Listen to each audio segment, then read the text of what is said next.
Voice 365 এর পর্দায় হাইলাকান্দির big breaking news. 5 কোটি টাকার ইয়াবা ট্যাবলেট সহ 2 ব্যক্তিকে আটক করল হাইলাকান্দি পুলিশ। গোপন সূত্রের ভিত্তিতে চালানো এক বিশেষ অভিযানে হাইলাকান্দি জেলায় বড়সড় মাদক বিরোধী সাফল্য পেল পুলিশ। হাইলাকান্দি বাইপাসের বাওয়ারঘাট পার্ট 1 এলাকায় ড্রিমল্যান্ড সিনিয়র সেকেন্ডারি স্কুলের সামনে একটি সন্দেহভাজন গাড়ি তল্লাশি করে প্রায় 15 কেজি ইয়াবা ট্যাবলেট উদ্ধার করা হয়। ঘটনাস্থল থেকে 2 ব্যক্তিকে আটক করা হয়েছে। পুলিশ সূত্রে জানা গেছে, মণিপুর থেকে আসার পথে MZ01R6434 নম্বরের গাড়িটি থামিয়ে তল্লাশি চালানো হয়। ধৃতদের নাম মাংখলুন হাউকিপ ও মৌসিফ পল্লী। উদ্ধার হওয়া মাদকের আনুমানিক বাজার মূল্য প্রায় 5 কোটি টাকা হবে বলে অনুমান করা হচ্ছে। অভিযানটি পরিচালিত হয় অমিতাভ সিনহার নেতৃত্বে।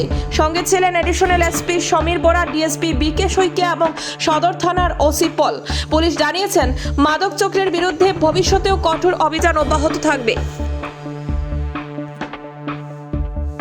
News desk report, voice 365 Bangla.